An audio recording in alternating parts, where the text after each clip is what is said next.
Hello, everyone. I'm so excited to have you all today. Thank you all for joining. I'm Ismail Musima from Nigeria, and I'll be co-moderating this session alongside Joy Ane from Ghana. Before we start, I'd like to let you guys know that there will be a 2 minute gap for everyone to join in. While you are waiting, please feel free to drop in where you are from in the chat box. We'd love to see the wonderful countries that everyone is from here. Thank you. So, I would like to inform you guys that this webinar is in partnership with the Adolescent Girls Summit, which is a biannual platform for youths and adolescents to involve in situations that concern them. I'm sorry. Today's webinar is connected with the Adolescent Girls Summit. It brings together adolescents and young people to discuss issues affecting them, to strengthen leadership skills, and to build confidence to advocate make changes in their community. It is more than just an event. It's a leadership building space where young people are not only allowed to participate, but to contribute as influencers. Today, this webinar is a session titled Adolescents and Youth Perspective on the issues of female genital cutting. The aim of today's session is to amplify the voices of young people, intentionally listen to them and their lived experiences, and to learn from one another, to create meaningful dialogue around FGC from a youth perspective. Today, young people are not just allowed to be part of the conversations, but they are leading it. We are the ones leading this conversation. Now, the housekeeping guidance and rules. Before we begin, I'd like to note some important points. This session is being recorded. The webinar will not only be conducted in English, but will also be conducted in French with live interpretations available. On your Zoom, you see an icon at the bottom of your screen. It looks like a globe. It is where you can select where you want your preferred what you want your preferred language to be in. There's also a question and answer button on your screen where you can submit questions at any time during the session. The last 10 minutes of this webinar will be dedicated to answering your question. This is a learning and sharing space. I encourage everyone to respect voices and opinions, to engage thoughtfully, avoid judging, shaming, and blaming. Our panelists today are sharing personal reflections. They are not under any compulsion to answer any questions they are not comfortable with, and we will respect their boundaries. Please note that the guiding discussions and questions were shared with the panelists in advance. We are here to listen, reflect, grow, and learn together. Now, I'll let my co-moderator take the seat. Joy Anna, please come in.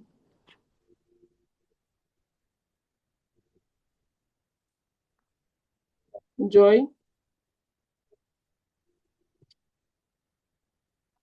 And today I'm a co-moderator.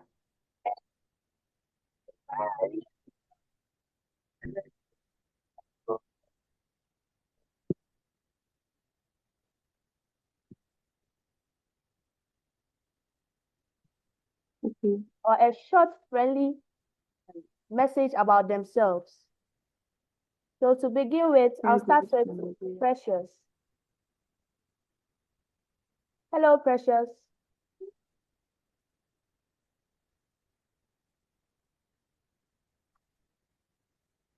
Okay, it seems Precious is having some issues with her network. Can we go to Eunice? So I'll go to Francis. Francis, hello, Francis. Yes, hello. So I want to give a short, friendly message about yourself, your name, your age, where you're coming from, and how FGC is affecting your country and you too. Okay, thank you very much, Joy. My name is Francis Emmanuel Ensa from Sierra Leone. I'm 21 years of age and currently a student studying at Jala University, Biological Sciences. So, as a young man, FGC has been affecting us and even in my country, because FGC is female genital cutting is something that is really destroying the lives of girls. We have been having issues of girls that have been through FGC who have died, and who we believe that if they are alive, they will be a future leader tomorrow. So it's really affecting us, and we are praying that FGC comes to an end in our country. Thank you.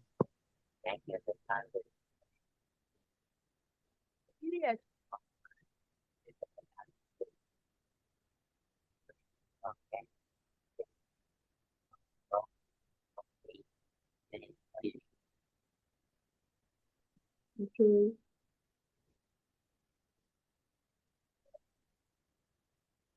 Okay. Joy, your speaker is not so audible.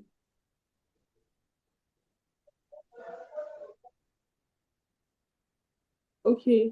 Joy, your speaker is not so audible. Can Aishatu, please, can you introduce yourself and share a little story about yourself too?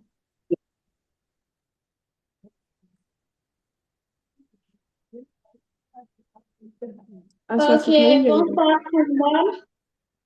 Je suis Yamoussoukro, je suis guinéenne. Je suis aussi étudiante à l'université. Je suis adolescente encadrée par le club des jeunes filles leaders de Guinée.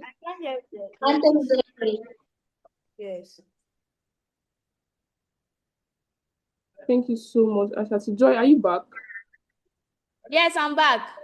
Okay, you can continue. Can you hear me now? Yes, we can.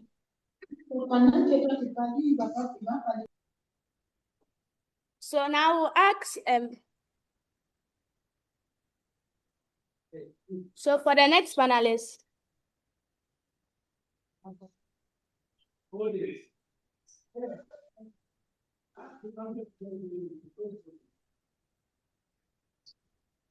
Please, I'm coming.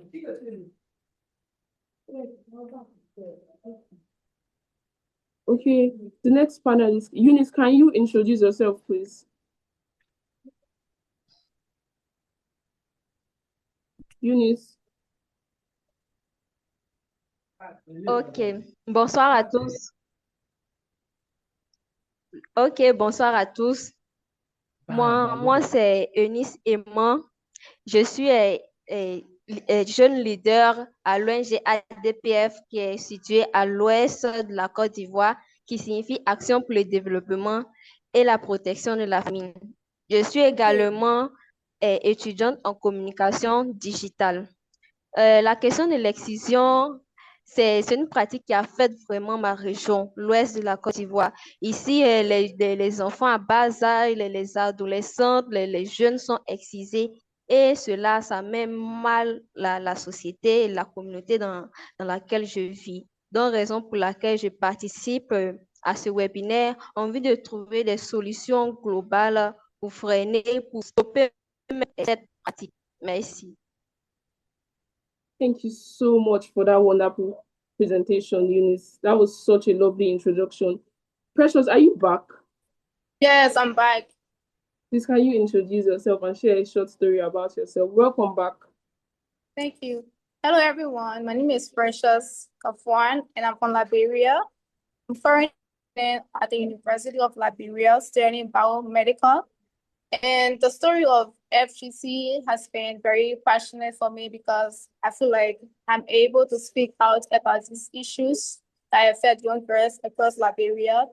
And being passionate about speaking out and giving back to the society that young girls have rights to go to school, have rights over their body, gives me so much joy to be on this podium. I'm so excited to start this process. Thank you so much. Thank you so much, Precious, for this. It's so beautiful to see these young panelists introduce themselves. I can feel their passion already. Jita, last but not the least, can you please introduce yourself and share a short story about yourself? Hello, everyone. My name is Shisa Brema from Sierra Leone. I'm 22 years old. I'm so happy to be part of FGC meeting, because like FGC, I have learned a lot FGC, and I have understand and have been able to advocate on FGC. So I'm so excited to be part of this webinar. Thank you, everyone. Thank you so much, Jita. I'm so excited to be part of this webinar too. I'm so happy that we can do this today.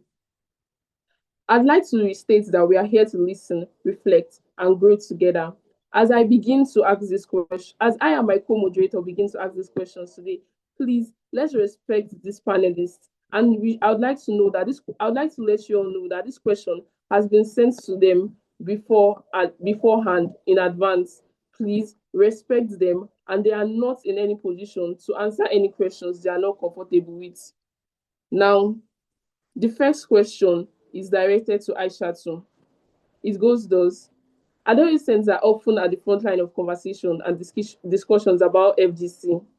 Why is it important to also listen to young people's perspective on this issue, Aishatu?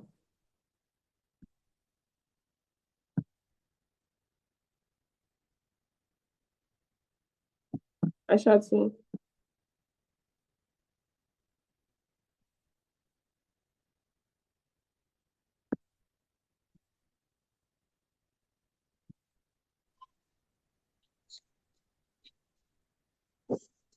C'est bon, vous m'entendez?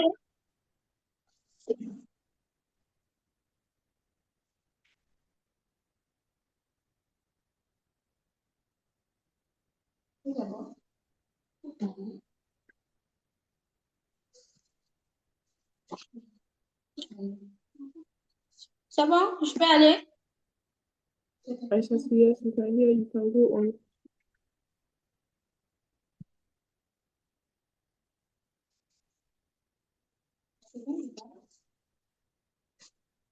Je vous entends mal. Est-ce que vous pouvez répondre?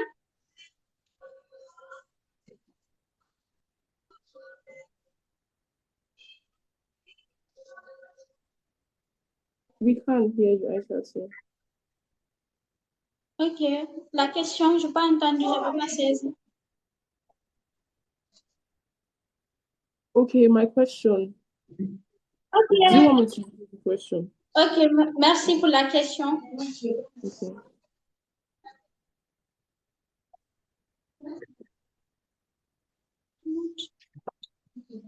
Bonsoir tout le monde.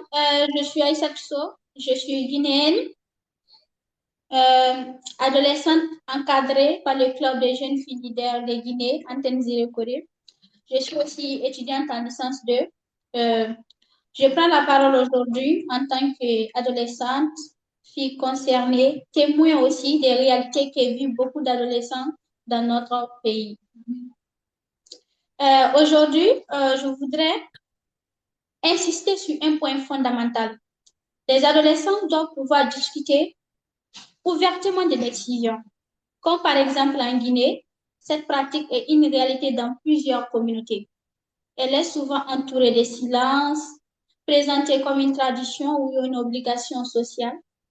Mais ce qui est le plus frappant, c'est que les adolescents, c'est-à-dire ceux qui sont le plus concernés, ne sont presque jamais inclus dans les discussions ou les décisions.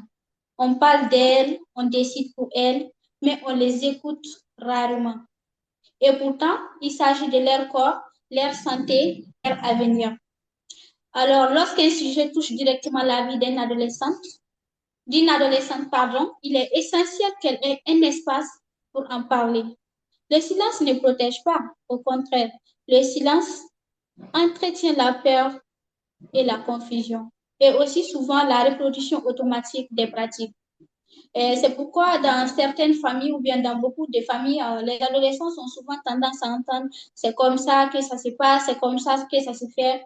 Elles n'ont pas l'occasion de poser des questions, elles ne reçoivent pas toujours des explications claires. Parfois, elles ne comprennent même pas ce qui se passe. Alors, permettre aux adolescents de discuter du sujet, c'est d'abord briser le tabou. Oui, car on a besoin de briser ce tabou. Car quand beaucoup de filles parlent dans un espace, comme par exemple à l'école, dans une association de jeunes ou même dans ce webinaire, je pense que on peut exprimer ses inquiétudes et partager aussi ce qu'elles ressentent et poser des questions. Je pense que lorsqu'on fait cela, c'est déjà apprendre et commencer à réfléchir. Ensuite, je pense que la discussion permet aussi l'éducation, car beaucoup d'adolescents reçoivent des informations incomplètes ou contradictoires. Et je pense aussi que discuter permet d'apporter des informations correctes sur la santé, sur le droit et aussi d'influencer et de développer un certain esprit critique. Elles comprennent mieux lorsqu'elles discutent entre elles. L'information, c'est un peu comme donner du pouvoir. Une adolescente qui comprend ses droits peut dialoguer avec plus de confiance, elle peut s'exprimer et donner son opinion avec respect, elle peut aussi influencer positivement ses amis et tout, et c'est très important. Les adolescents ont une influence réelle sur leurs pairs. Ouais. Et souvent, le changement commence dans la conversation entre amis. Quand plusieurs adolescents commencent à réfléchir différemment, cela crée un mouvement. Cela aussi change progressivement les mentalités d'une génération. Alors, la discussion crée aussi la solidarité, car beaucoup de filles pensent qu'elles sont seules à poser des questions ou bien à ressentir de la peur. Mais lorsqu'elles échangent entre elles, elles découvrent qu'elles partagent aussi souvent les mêmes réalités que d'autres personnes. Et je pense que cela peut renforcer la solidarité et donner du courage. Mais pour que ces discussions soient aussi possibles, il faut créer un espace ou encore un endroit où l'on peut parler sans avoir peur, sans être jugé, un endroit où on peut poser des questions sans honte, un endroit où l'on peut être respecté, c'est-à-dire, par exemple, les écoles ont un rôle aussi à jouer, les organisations aussi, des jeunes, les familles également, car ces adolescents sont dans des familles différentes. Il ne suffit pas seulement de dire que non, les adolescents doivent parler. Non, il faut leur donner les moyens de le faire. Aussi, enfin, je pense qu'il est important de comprendre que les adolescents d'aujourd'hui seront les mères et les femmes de demain. C'est important à savoir. Si elles n'ont jamais eu l'occasion de discuter, de comprendre, de réfléchir à cette pratique, je pense que le cycle risque de continuer encore et s'aggraver encore plus. Mais si elles ont été écoutées, informées et impliquées, elles pourront plus tard faire des choix différents.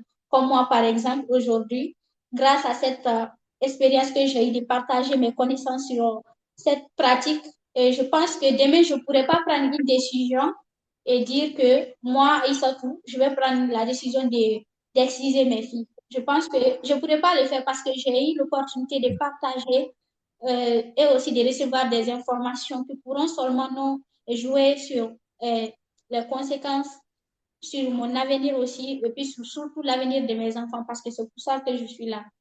Donc, en réalité, permettre aux adolescents de discuter de l'excision n'est pas seulement parler d'un sujet sensible, c'est investir dans l'avenir. C'est reconnaître que les jeunes ne sont pas simplement des bénéficiaires de décisions prises par d'autres. Elles en sont les actrices du changement.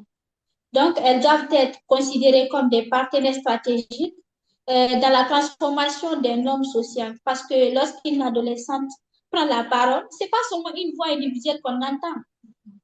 C'est une génération qui commence à réfléchir, à questionner, à construire un avenir différent. Je vous remercie. C'était un peu ma pensée sur cette question.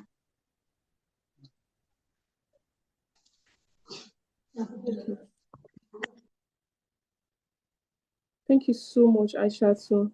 That was beautifully said. Something that I took home with me is that information is a sort. Okay, information is a sort of power. Most times, youths and adolescents are directly affected by these things, but then the adults get to make these decisions about us. So now, my take home from this is that, as Aisha said, adolescents should be involved in this directly. Now, I'll leave the space to Joy to ask the next question to the next panelist. So, thank you very much, Ismail. I really had a problem with my connection with my sound, but now I'm okay now. So I'm going to ask my next question to the male in the house, which is Francis. So Francis, your question is, we often hear that boys, where FGC is practiced, are taught they should not marry girls who have not been cut. As a young man, how are your ideas and what actions can boys and men take to contribute to the ending of the practice of FGC? Handing over to Francis.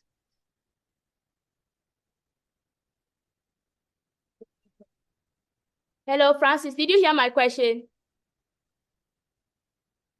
Francis? Yes, yes. Thank you. Thank you for your response.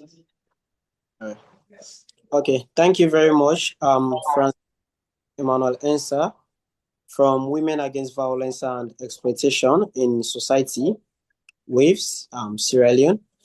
I'm a student at the Jala University. I'm 21 years of age. So, as a young man, I believe boys and young men can play a crucial role in contributing to end FGC and also in contributing to help FGC to continue, which is female genital mutilation. First of all, boys and young men can contribute by expressing preference for marrying girls who have been caught, because we have been told at an early stage that a caught lady can make a good housewife, wherein an uncut can't do that. So because of that, we go in more for an uncut ladies, which brings in demand. And the more the demand, the more the practice continue. So in order for us to stop that, we must stop the preference of going in for girls that have been caught. Doing that, we reduce the demand for it. And also, as father or as young man, you are a father in the house, because the fathers also play a role in the continuation of this FGC. By how they do that? Giving finance in order to support the practice. Because if as a father, you are the head of the house and you give finance for you to see that this FGM practice is being occurred, then you are giving also support for it to happen. So if we see that fathers in our homes stop giving finance in order for FGC to be practiced, then there will be less of it. And also, for us, the young boys and men, and when we keep silent, it shows that we are in support of this process. But if we can speak of the risks and the harm that happens, then I think this FGC can reduce as well. Then for the male community leaders, because mostly we define this thing as a culture or tradition. Like for us in Sierra Leone, wherever you go, you can see these community leaders talk about this as a culture, as a tradition that must be done, or as something that girls must pass through for them to be recognized in society. So doing all this gives girls or young women the right to be involved, because they will see that if I'm not part of this, I won't be where men are talking. I won't be there making decision, which is very wrong. And also our politicians, like for us in Sierra Leone, it has been a means of campaign. If a politician wants to gain power, they will go to some communities. Okay, I want to initiate thousands or 100 of girls, and I will pay. It will be free of charge. And doing that, we by gaining votes, it's very bad. So if we see that our politicians also come in, we have dialogue with them, where we can see that they stop using the gas as a means of campaign. Because if we look again, we can see that their own children or their own daughters are not being part of this FGC. But wherein they can use this means to involve other people, other family members, their daughters, to be part of this, which is very bad.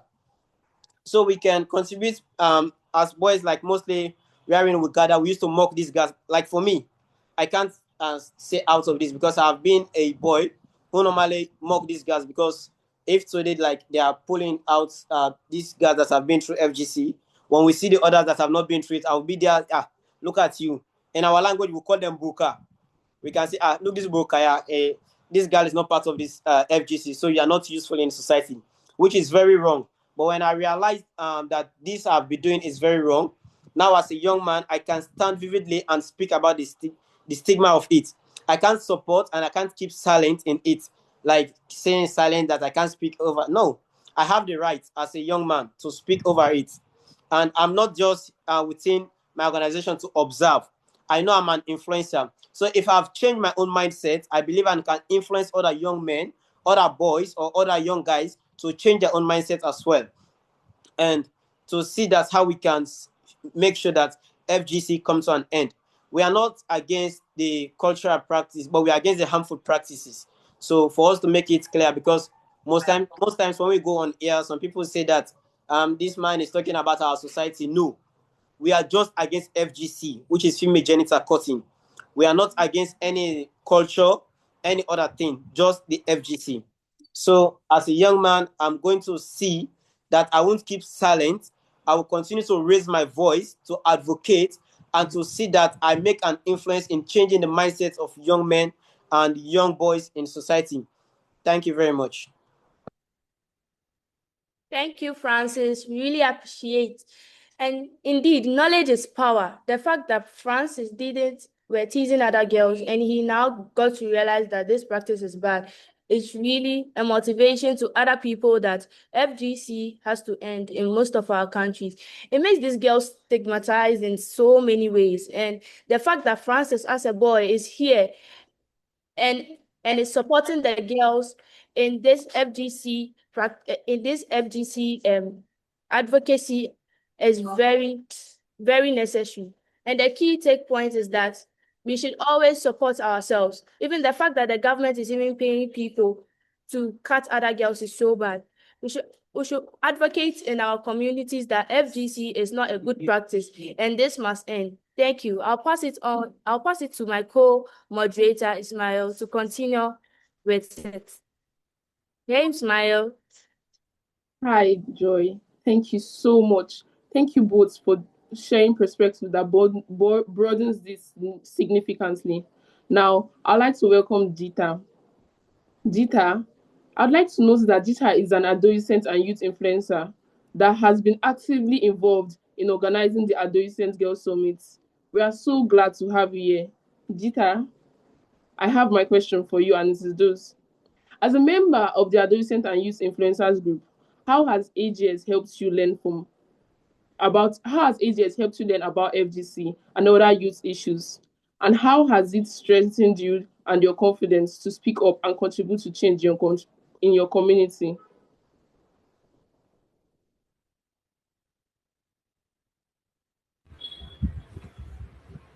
Yeah, thank you very much for this great question. Well, my name is Chita Brahma from Sierra Leone, representing K Salon.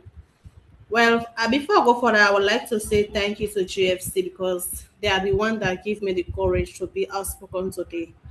So, like, I live in a very small community. And in my community, we learn and understand that FGC is a cultural practice that every woman needs to go through it. And if you are not go through FGC, meaning you are not fit enough to take care of your homes. So like I was told by my grandmother that it's a culture that you must go through it. So it was all in my intention that FGC is a culture and it's a practicing. So like I was doing a training on sexual reproductive health and rights with K Salon. They were training me how to take care of my body, how to know some parts of my body and how it affects girls. So I come across with GFC when I first attended a summit in Liberia. So I got to know that FGC is not good for women. Like GFC taught me and explained to me that FGC is very harmful, how it affects girls and how is some of the difficult things girls go through it. So like it was a difficult incident for me because like I was first told that it's a culture that is not harmful, that everyone needs to go through it. And now I have been told that it's not good. And GFC also explained every detail to me of how FGM affects girls. So like I said to myself, I have got the privilege to learn and understand about FGC. So I promised myself that I will make sure that I will do my advocating on others, those who are not going through FGC, and also those who are taking part of the FGC, not to feel discouraged. So we have to stand for our colleagues, for our friends or other adolescents. So like when I got back at my community, my first advocating goes to my grandmother because like she was one of the leaders, which was one of the initiators. We call them the Suis in my community. So like I will not be doing an advocating on FGM while I have someone who is already doing the practicing. So like my advocating go first to my mother. Like I was saying, I said, grandmother, you know that you have been deceiving me. Like she was trying to say, what do you mean? What are you trying to talk about? Like I was saying that you know that FGC is very harmful, it's not good for girls and also destroy marriage. So like she was saying, who told you that? Is that where you went there to learn about? Like she was very angry at first, but like I just want everyone to know that FGC is not only about the adolescents. Because like when you are doing the advocacy, you don't just have to advocate for only the adolescents. You just have to include others like the community leaders, the parents and other, because like they themselves too, they don't know the harmful parts of it. Mostly the community people, they are just doing it because they know that it's a culture that you must go through it. So like they don't know the harmful parts of it and they don't know how it affects girls. So I said to myself, I will not only be doing my advocating on adolescents, I just have to include community elders and parents also to also know that FGC is not good. So like with the help of K Salon, they helped me with a TikTok training when whilst I was doing this every weekend on Saturday. I was mobilizing adolescents in my community, explaining to them how FGC is very harmful. So like at the end of the month, I will also have to organize parents and some community stakeholders to also talk to, because like you cannot go to someone and tell someone that don't do FGC or stop doing this. Why you don't tell the person the reason of me doing that? So like I just have to explain to them, even though it's a challenge, because like someone saying that it's a taboo, why I should talk about FGC since I am a member of them. So I have gone against their wish. Like I was saying, as I'm trying to protect others. I didn't know when I gone through it, but so long I have known how it's very harmful, it affects girls. So I have to prevent others not to go through it. Even though at first people were angry with me in my community, some of the women was very angry with me. Sometimes they don't allow me to talk to their children, but I didn't stop, because like when you're doing an advocacy, you don't have to listen to anything. You just have to focus on what you are doing, on the achievement you want to make in life. So like I was still focusing on my advocating, talking to them, and still doing my training with their adolescents and other. So like as for my grandmother, I was doing it every day. I didn't do it once, because like when you are trying to change somebody, especially what she has been become of all her life, and now I have trying to change her, it cannot just take me a 1 day to do that. So like it was like a lesson to me. Every day I will know how to talk to her, even though I can't talk to her in a manner where she can be feeling somehow, but I will also look to a way to be calming her down. So like she was just sitting, I was just sitting one day, like she told me, say, Chita, so all these things you have been telling me, I have realized that it's a good thing and it's not good for me to be practicing that. So I have decided to stop doing the practicing and I will support you. So like I was very happy because like I have been able to change my grandmother. But the others was already discouraging her that so long she had decided to support me, to advocate on FGM, to put an end on FGC. So like others were saying that she should pay everything she have taken away from them. You know that it's a culture. When they are doing this, they expect a lot of gifts. So like she was trying to say that, how am I going to pay? Like I said to her, so long you are willing, you have decided to put an end into FGC practicing, I will support you. So like we were able to pay their items. And before my grandmother passed on, she never did the practicing and she was supporting me. And even sometimes when I was having meeting with the elders and the parents, she was also there to help me to talk to them. As for my community, FGC is limited there because like most of the parents are seeing that my advocacy that I'm giving to them is not a wrong advocacy, it's a good advocacy, and they are seeing the point because like most of them they lost their marriage, and some see the points and some know how they feel during childbearing. So that with all that, they decided to support their children, not to be forcing them to be part of FGC, but they also support their children in terms of education. You don't just see parents because like it was every season parents were struggling, some go and borrow money just to initiate their children, but now in my community it's not like that. Parents borrow money to support their children in school. When you are 18, you say you want to go into the standing bush, they don't have rubber, but to say that they will force their children in my community, and I'm not the only one doing the advocacy in my community now, I have others. So like it was not easy, but with the help of GFC, the courage, because like I was not outspoken, I was very shy. Even sometimes to even speak in front of 2 or 3 people, it was very difficult for me. But as from today, you can see I can be able to speak, even though it's not much, but I can able to advocate for others. I'll be able to stand for my adolescents, and not only my adolescents, even other people to also advocate. And I'm not only trying to minimize the FGC, I'm also trying that FGC is stopped not only in my community but other community, and my advocating go to the next community also, and people are seeing that as an example. So like as my community and the other community, FGC is limited there. So I just want to say thank you to K Salon, thank you to GFC, because they really did a great job in my life and in my community. Thank you all. Thank you so much, Jita. I recently heard about Jita's story, and her transformation is the main reason why platform matters. When young people are given structured opportunities and given spaces like AGS, something shifts. It moves from awareness to empowerment. Before AGS, Jita was a different person, and I love seeing her transformation. Her transformation is so beautiful. Her transformation is powerful. Her transformation is proof that AGS is not just an event. The African Girls Summit is a platform to build leadership, confidence, and influence. When young people are trusted with spaces and responsibilities, they rise. Now, I'll be passing the platform to my co-moderator to ask the next question. Thank you, Ismail. And Gita, your story was so emotional. Oh, you really passed through a lot. You are indeed a strong woman, and your message, it will touch a lot. And we really appreciate you for that. So my next question is going to Eunice. Hey, Eunice. So, Eunice, from a young person's perspective, what do you think is the most effective way to end FGC? Hello, Eunice.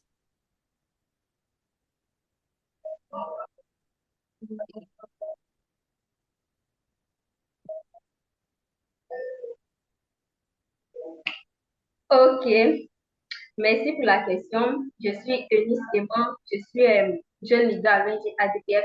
Je suis aussi euh, étudiante en communication digitale. Je suis ravie même de participer à ce webinaire. Comme vient de le dire Gita, l'excision est une pratique ancestrale considérée comme normale dans certaines communautés qui permet à la fille d'intégrer dignement la communauté. Mais avec l'évolution de la société moderne et des nombreux témoignages négatifs des femmes exclues par le passé, il est donc clair aujourd'hui que cette pratique est néfaste. Elle met gravement en danger la santé physique et psychologique des adolescents, des jeunes filles, et compromet même leur avenir. Face à cette réalité, l'approche la plus efficace pour mettre fin à l'exclusion consiste à adopter une approche inclusive impliquant l'ensemble des acteurs concernés, notamment les jeunes, les autorités, les ONG et les leaders communautaires. Du point de vue des jeunes, l'approche communautaire demeure la plus pertinente. Il faut que le gouvernement, la société civile et les jeunes organise des dialogues ouverts au sein des communautés en impliquant les acteurs tels que les femmes, les enfants, les adolescents, les agents de santé, les éducateurs et les jeunes eux-mêmes. Ces échanges permettront d'amener la population à réfléchir sur la pertinence de la pratique, d'analyser les conséquences psychologiques, sociales et sanitaires, d'écouter les survivantes et de favoriser une prise de conscience collective en vue de son abandon. Individuellement, il est impossible de renoncer à l'excision en vue de son caractère normatif. Mais collectivement, le changement devient possible sans que personne ne se sente jugé. Par ailleurs, les autorités doivent davantage renforcer les mesures de protection des jeunes filles et des femmes et veiller à l'application effective des lois existantes déjà contre l'excision. Il faut que nos dirigeants prennent davantage de bonnes résolutions pour que dans 2 ans, 4 ans, on ne parle plus d'excision. Dans ce processus, le rôle des ONG demeure fondamental car celles-ci interviennent principalement dans l'éducation à travers des sessions d'éducation complète à la sexualité, en aidant les filles à développer l'estime de soi, à connaître leur corps et à être en mesure de dénoncer les violences subies. Les leaders communautaires, quant à eux, sont des personnes influentes. Ils occupent une place centrale. Leur prise de position publique peut modifier les comportements et les croyances. Ils doivent aussi davantage soutenir les ONG locales dans la diffusion des messages de prévention et assurer la continuité des actions de sensibilisation.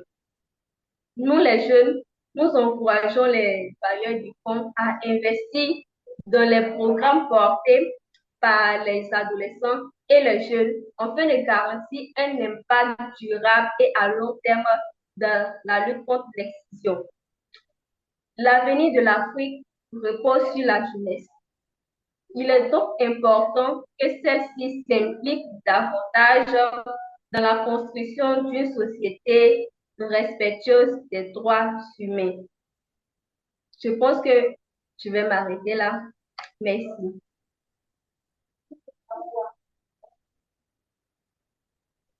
Thank you, Eunice, and your words were really touching. These ideas you brought are really good. From a young person's perspective, you can see that, yes, AGS is really building girls that can actually change Africa and that can actually change their communities and countries too. Eunice actually talked about our policymakers. This must end with us too. Our policymakers must also know that, yes, young people are being affected by FGC. And it's not only people that have been affected that are being stigmatized. We young people here, we have not done FGC, but it's actually affecting us in so many ways. I mean, I feel for people who have gone through those things. Eunice also said that the psychological effects. Yes, it has so many psychological effects on girls, especially who have gone through this practice, mostly stigmatized since since the world is changing and everybody is seeing FGC as a bad thing. They mostly get stigmatized and mostly blame themselves and parents why they actually had to go through that thing. But it wasn't their fault though. So we have to make them feel comfortable in a world where they can feel safe, where they can feel proud that yes, they are girls that have gone through FGC, but they are strong girls. They can live without any stigmatization and feel free in this world. And the key take point is that we should actually advocate about FGC in wherever we go to, even if it's in our schools, in our churches, everywhere we are. We should actually advocate about FGC, and this must bring an end to everything. So I'll pass it on to my co-moderator, Ismail. Hi, Ismail, are you there? I'm there, Joy. Thank you so much, Eunice, and thank you so much, Joy. Eunice has said it all. We want change, and the change we want is within us. We are change. The youths and adolescents are change itself. Platforms like this enable us have dialogues that help us to put our collective efforts together to stop issues like female genital cutting. I'm so glad and I'm so elated. Eunice enlightened us so properly. Thank you so much, Eunice. And now I'll be asking the final question. The final question is to Precious. Precious, are you there? Yes, I'm here. Okay, Precious. Precious, the question is, if you had the attention of adults and decision makers and funders right now, what would you want them to do? What would you want them to understand about young peoples and the roles they play in ending female genital cutting?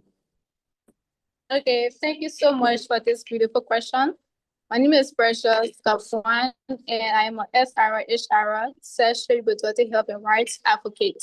So what I want funders, decision makers, and lawmakers to understand that over 330 million girls and women worldwide have experienced female genetic cutting, but yet they are not allowed to speak out because they are so afraid to give their voice out there.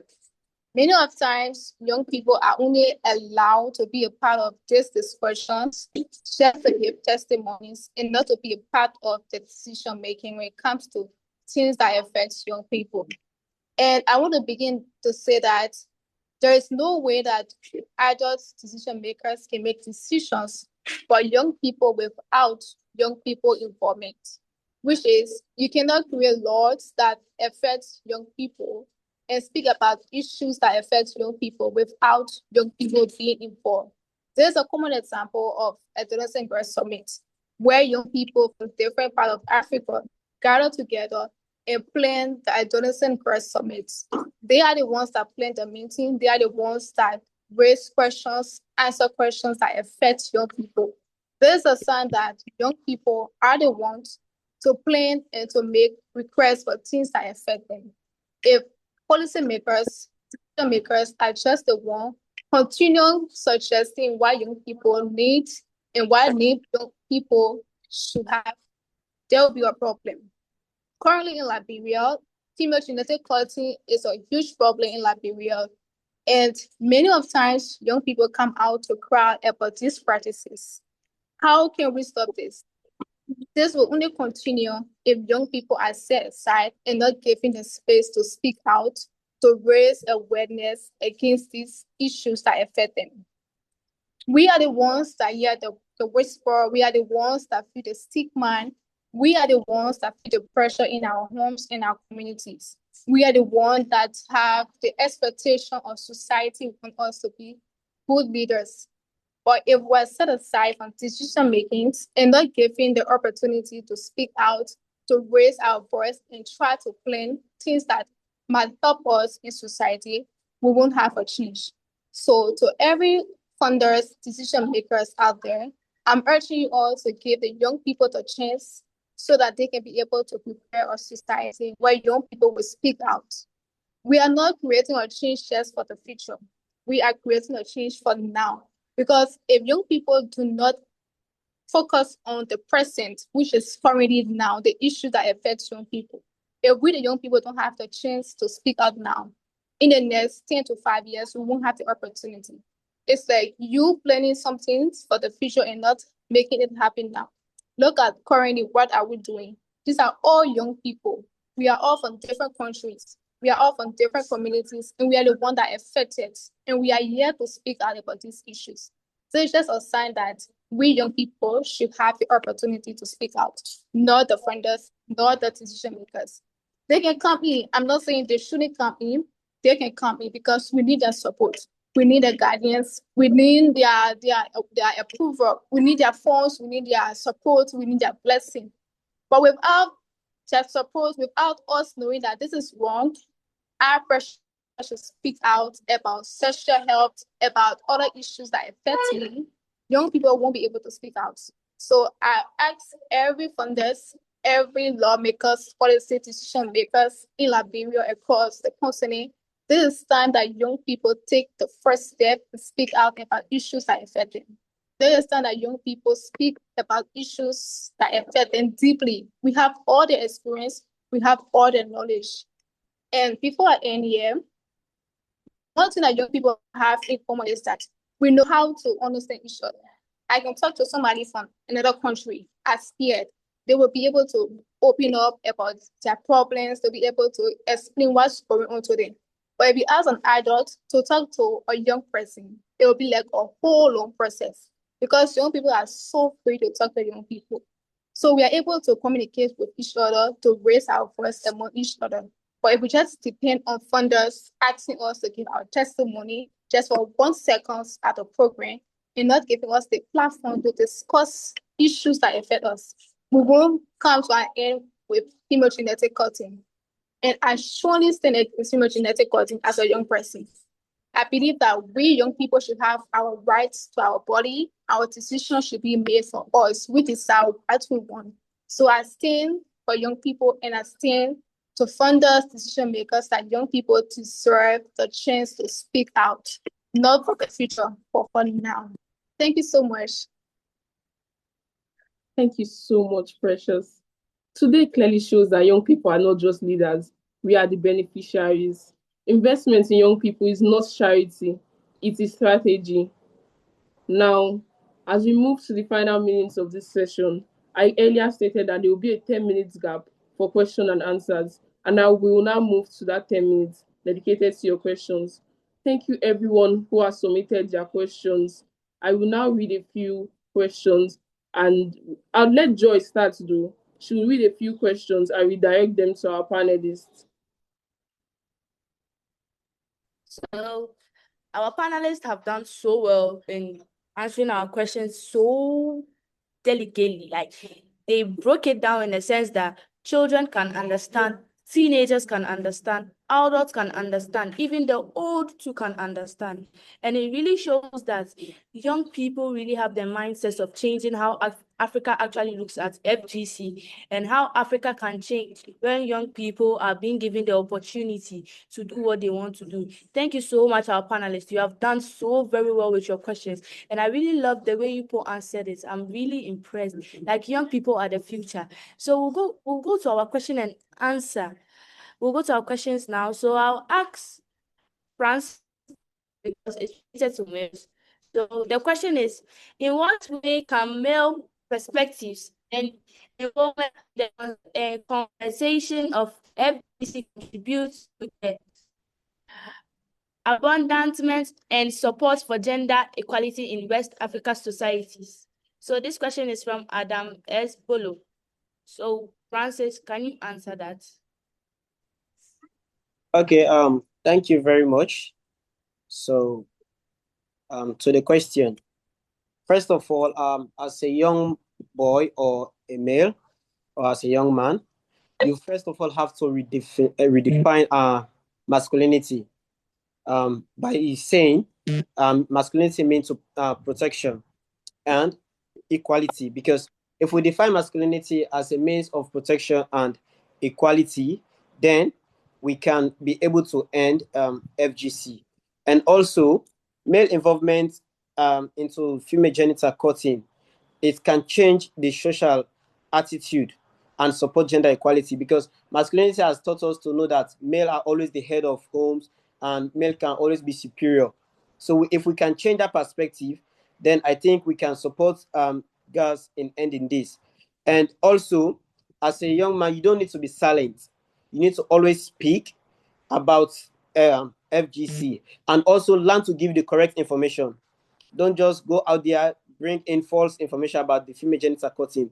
Learn to give the right information or the correct information about FGC. And also speak about the practice among your peers, among your friends, and also avoid the stigmatization of FGC. You have to speak against the stigmatization of it and also support girls by respecting them.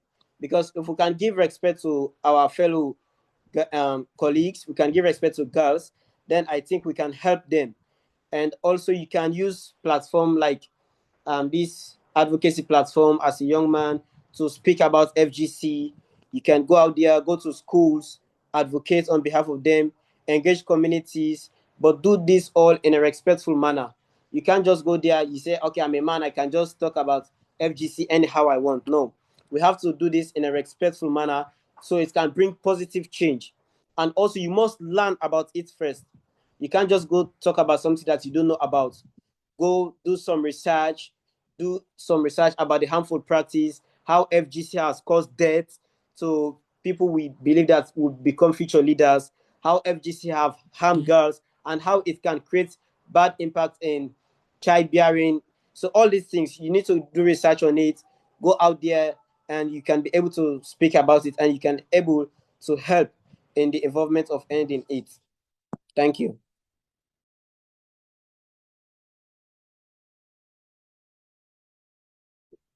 Thank you, Francis. Your answer was really impressive.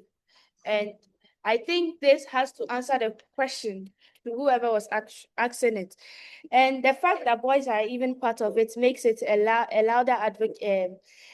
It makes it louder to people that yes, it's not only girls that are facing this problem, but boys too are also included, because this world is just two genders, males and females, and we have to cooperate and help each other.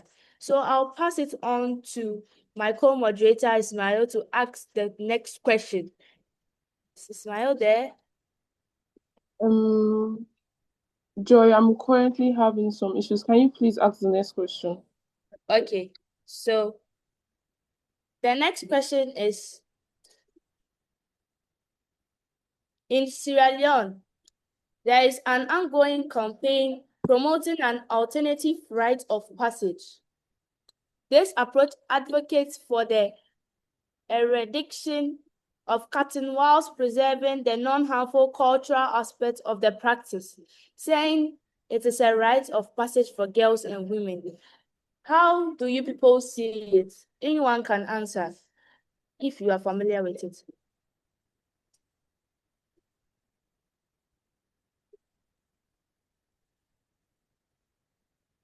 Did you hear the question?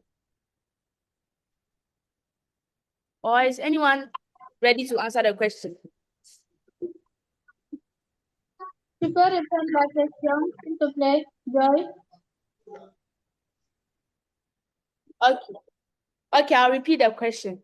So this is in Sierra Leone. So it's going to Francis.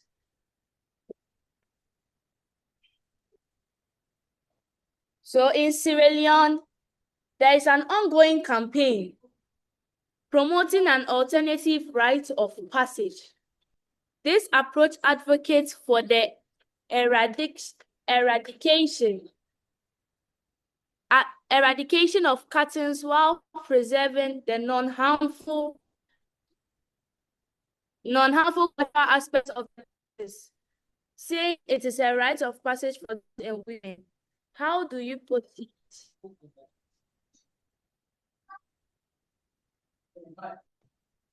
Okay, thank you very much. Well, for me, I'm not, I want to support like ending FGC completely, because if we start encouraging the alternative rites of passage, then we are also helping them to achieve their goals. Because telling people that, okay, if you are willing, you can be part of FGC, then people will just say, okay, let me just go into this practice, let me go and be caught.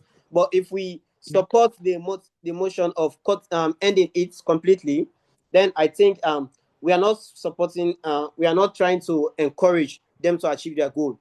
We are trying to see that female genital cutting is totally put to an end.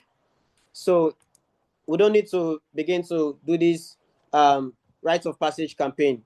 We need to put an end to it completely. It should be abandoned in Sierra Leone, because if we don't do this now, then in the future it will have to affect us again. Because when we go again, they will say, okay, you people have come, you people have asked us to have an alternative rite of passage. Why again do you want to end it? So I prefer we do a awareness of ending it completely done, having an alternative rite of passage. Thank you. Thank you, Francis. And Francis, so So thank you, Francis, for your message. So I'll pass it on to Ismail if she's not having any problems with her connection. Thank you so much, Joy. So, Francis, I would also like to ask, in this context, do you support total abandonment of the practice, or would you prefer an adoption of alternative rights? Would you also be your position? Would this also be your position for other countries, or just Sierra Leone? Well, being an advocate, I'm not just an advocate for my country. I'm an advocate for the world at large. So I don't just want it to be based in Sierra Leone, because I'm not supporting the alternative rites of passage. No, I'm supporting the ending of the cutting completely. Not if you're willing, you can go to it. No, because I want to see that this thing go right across West Africa, East Africa, South Africa, wherever this practice is being occurred. It must come to an end. Because if we continue to help this alternative rites of passage, then we are helping communities to accept change, but to also be involved in it. So you can't tell people that I want to stop this, but you can do it if you want to know. Tell them that this thing must stop, and it must stop completely. So I'm not in support of the alternative rites of passage. I'm in support of ending FGC, which is completely ending the cutting. Thank you so much, Francis. And as you said, as an advocate, you are not just advocating for yourself or for your community alone. You are advocating for everyone that is involved. Thank you so much. The last question that I would like to ask: as a young person, if you speak out against this act and your family members, who would normally be your primary supporters, just start blaming you, would you continue to fight this, or will you remain silent forever? A teenage girl recently experienced this situation. Would any of the speakers or panelists like to throw more light on this? Okay. So for me personally, right, I'm not doing this because my family will think it's right or wrong. This is about what you think is right for the society, what you think is right for the country and for young girls that are vulnerable to this art. So I personally won't stop because somebody says this is wrong. You are trying to spoil your family name or you're trying to go against the family beliefs. Because I have the education already, I have the knowledge that this art is so bad. It affects girls, it causes a lot of stigma, a lot of issues that affect girls. So I personally won't stop. I'll continue to talk to my family, my friends that are against this art, try to educate them and win them over so that we all can be able to speak about these issues. Because the more people you have, the more awareness will spread. So I won't stop. Hi everyone. May I ask that we also hear from others, Gita and Aisha too?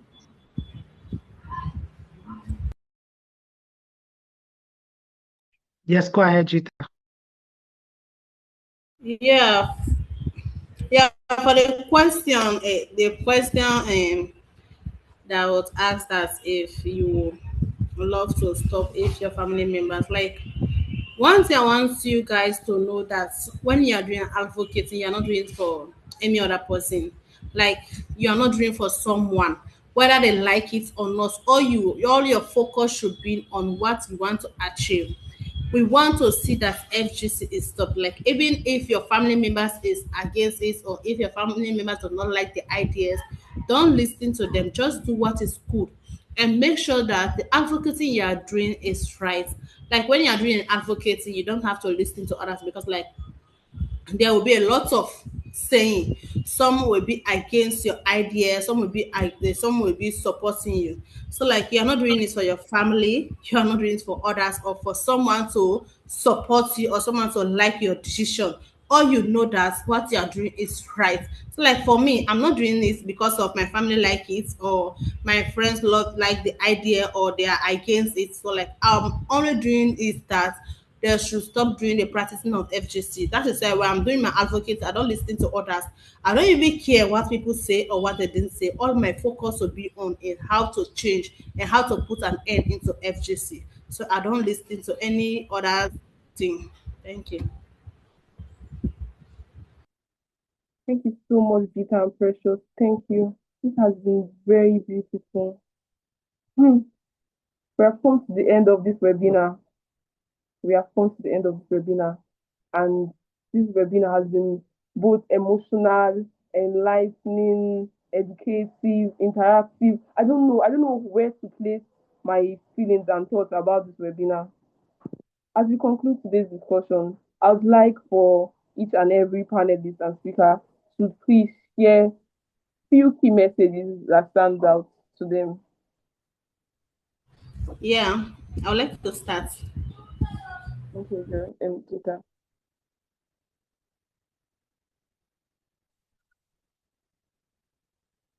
Chita, you're muted.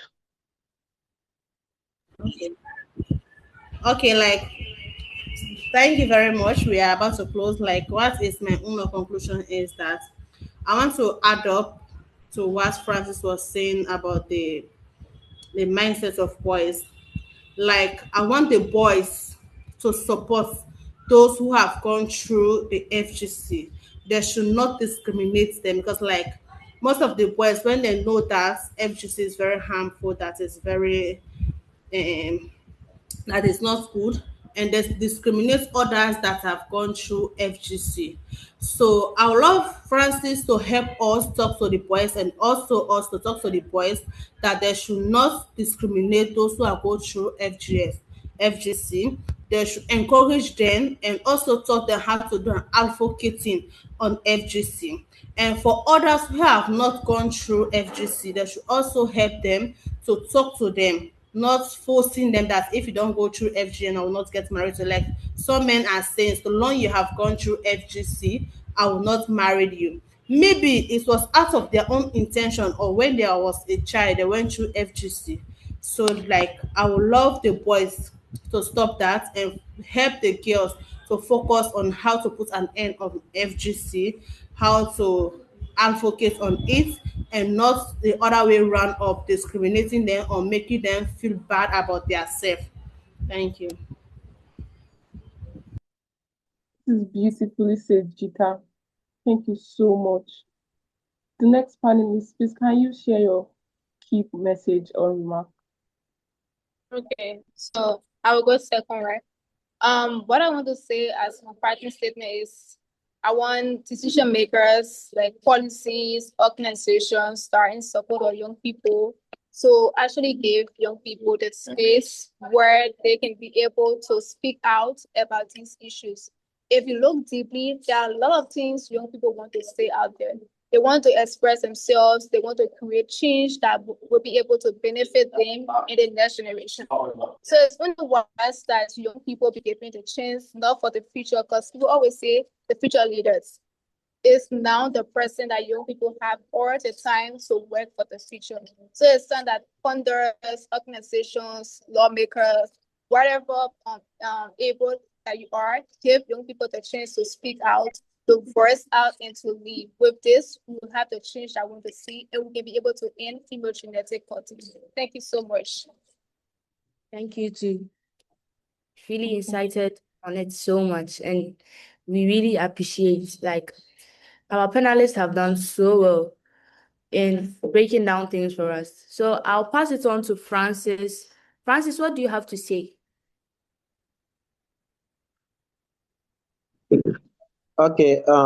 Well, my message out there to every young man or every young boy is that we have to change our mindset about girls, and we have to believe in gender equality, because growing up as a young boy, we have always been told that we are always the strongest, we are always superior over girls. So it's hard time we change that narrative. Let's believe in girls power. Let's believe that what we can do, girls can do it as well. If a young boy can play football, a girl can do that as well. If a girl can cook, a young boy should cook as well. We must believe in responsibility and stop discriminating girls or stop trying to be superior over them. Let's try to change our mindset and be supporters and helping girls, working with them hand in hand. So that's my message to every boy and every young man out there.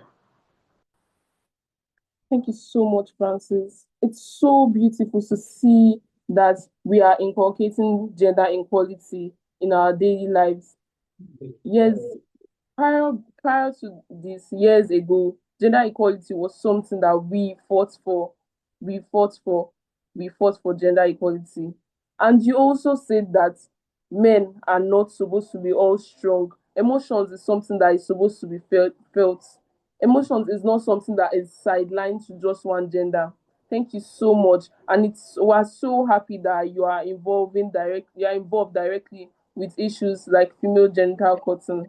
Now, I would like to pass it to the next panelist to Maya? please share your free remark and keen. Okay, Joy, do you want to share something? Yeah, I wanted to share something about what Francis said. And we have this saying that says, if you educate a man, you educate an individual. But if you educate a woman, you educate a whole nation. Girl power is actually really true. Our mothers at home, they really help children at home. And this actually is helping most of us today. The fact that we can stand here and advocate about what is right is actually what is promoting us to do what is good in our communities. FGC is really affecting most people, and the fact that gender equality is being promoted in so many countries have made girls come out of their outer shells and has made girls to speak for their rights. Indeed, back then in the olden days, women weren't having these opportunities to talk because they were under men. But now we've come to a world that women and men are being equal in so many ways. And this has actually helped us and helped our countries in so many ways. And I hope to see that most of us, and I mean most of us, will be able to make decisions for ourselves, our families, and our countries too. I'll pass it to Ismail. Joy, beautifully said. If you educate a man, you educate an individual. But if you educate a woman, you educate a whole nation. That's so powerful. That exactly is my take home for today's webinar. So me now being educated, I am a full nation. What said now just makes us to see that the power that a woman holds is on. We cannot emphasize the power that a woman holds. Thank you so much, Joy. And I would like to pass the floor to the next panelist to please share your keynotes.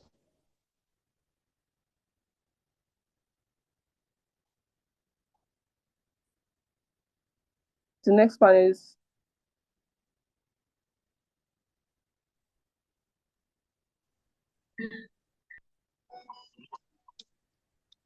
Aïcha. Ok, merci à tous. D'accord. D'abord, moi, je voudrais saluer l'initiative qui a été prodiguée pour que nous puissions avoir cet espace-là pour pouvoir discuter de ces sujets parce que il faut les reconnaître, c'est un phénomène qui touche nos pays et pas seulement nos pays, c'est le continent en fait parce que quand une jeune fille est marginalisée, c'est un peu une mauvaise pratique, c'est-à-dire donc c'est très important d'avoir ce genre des initiatives pour pouvoir discuter parce que la plupart des personnes qui sont victimes sont des adolescents qui n'ont même pas donné leur avis. C'est-à-dire, on vient un matin comme ça, on te prend, tu t'en vas, tu sais même pas où tu pars et on part et on t'excise. Tu sais même pas de quoi d'abord il s'agit. Tu te réveilles un matin, tu vas et tu es suivi d'excision. Alors que c'est quelque chose qu'il faut vraiment bannir et pour cela, on a besoin d'être entendu parce que c'est nous qui subissons les conséquences sur notre santé, sur aussi notre éducation. Parce qu'une fille qui a été excisée déjà, lorsque les gens le sachent, elle est marginalisée ou bien soit elle est vue du mauvais œil.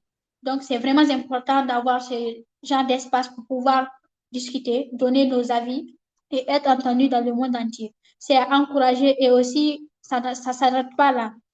Il ne faut pas qu'on se base seulement sur les filles parce que c'est vrai que c'est nous les filles qui subissons les conséquences, mais il faut avoir aussi que les jeunes garçons aussi ont un rôle à jouer. Parce que plus souvent, c'est eux qui sont influencés pour dire que non, si tu ne maries pas une fille excisée, tu auras ça, tu auras ça, tu auras ça. Donc, je pense que c'est quelque chose qui ne concerne pas seulement les filles. Il faut aussi que la voix des garçons soit inclue. Il faut jouer entre l'équité. C'était un peu mon mot de fin et aussi encourager. Je demande à ce qu'on puisse avoir plus, voilà, avoir plus d'opportunités comme celle-ci de discuter sur ce point parce que c'est quelque chose vraiment qui est très important. Voilà, merci. Merci aussi à Global Children.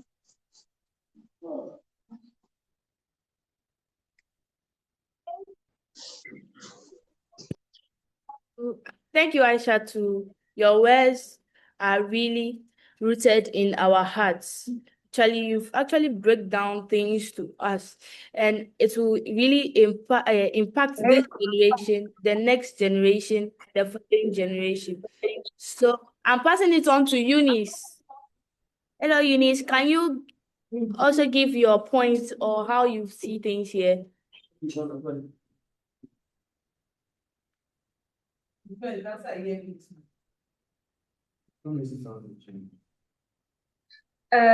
Ok. Comme mot de fin, je dirais qu'il faut éduquer, il faut que les adolescents aient de bonnes informations. Il ne faudrait pas toujours prendre des informations, des décisions à leur place. Il faut que eux-mêmes ils aient l'accès à l'information. Pour cela, il faut organiser davantage de dialogues communautaires où il faut réunir les adolescents et les jeunes dans le but de connaître leur perception, leur compréhension sur la question de l'excision.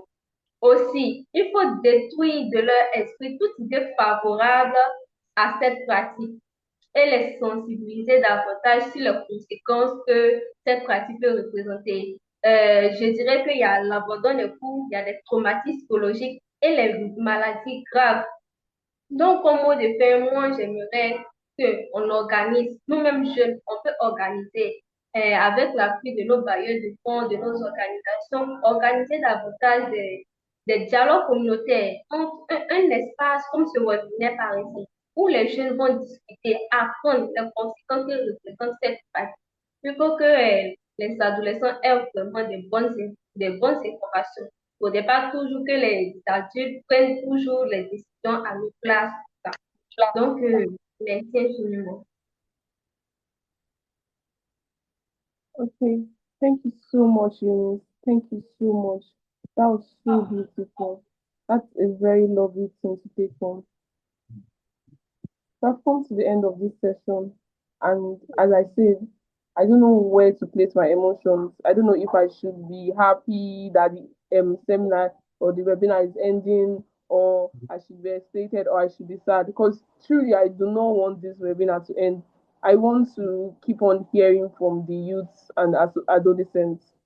This webinar has proved that we adolescents we need to be in the front end. We have so much to put out there, and we are being restricted. I'm so grateful to the African Girls Summit and what it does, and I am so I don't know where to put my emotions right now. I'm in mixed emotions, but then joyful and sad. Joyfulness, yes, mostly joyfulness, yes, joyfulness. But then at the end of the day, Joy, do you have anything you want to share with us? What's your own take home? What should we take home from you? Okay, so for me, all I have to say is do you. Yes, we are all advocates, and today we have come here in this webinar to express our concerns about FGC. And I really hope that this doesn't just end here. It has to go to places, it has to go to our communities, and for the policymakers in Sierra Leone, like we have to also advocate mostly in that places, because these advocates, policy makers are the deep roots of a country. Like they are the ones that govern the country, and these people have to learn about FGC and their effects. Although they are politicians, yes, they are educated, but education has no limits. We have to keep spreading education in so many ways so that people can actually know FGC. It shouldn't just end in the webinar, but it should go further. It should be taught in so many places. We should make it an awareness in our countries, in our continent, Africa, so that people will be impacted. People will feel that yes, girls are passing through a lot, and the stigmatization and the shyness and everything has to go. Like we have to promote them, we have to make them feel safe, we have to make them feel happy so that they know they belong. That's all I have to say. Today I'm feeling joyful and sad at the same time, because the webinar, I don't want to end, but it has to end. So I don't know what to say. Like, I'm so emotional. Thank you, Ismail. Thank you so much for your opportunity. Thank you so much, Joy. You see, we are all in mixed feelings now. I'll be sharing my take home. Firstly, I'd like to say young people must be included in conversations that affect them. The adults need to stop making decisions for us. Secondly, I'd like to requote what Francis said. Gender equality is paramount. Boys and young men have a critical role in challenging harmful norms. Ending FGC does not only rely on women alone, it relies on both genders. Ending FGC requires dialogue, education, courage, and collective responsibility. Platforms like the Adolescent Girls Summit. Oh, did I say African Girls Summit? I'm so sorry. I meant Adolescent Girls Summit.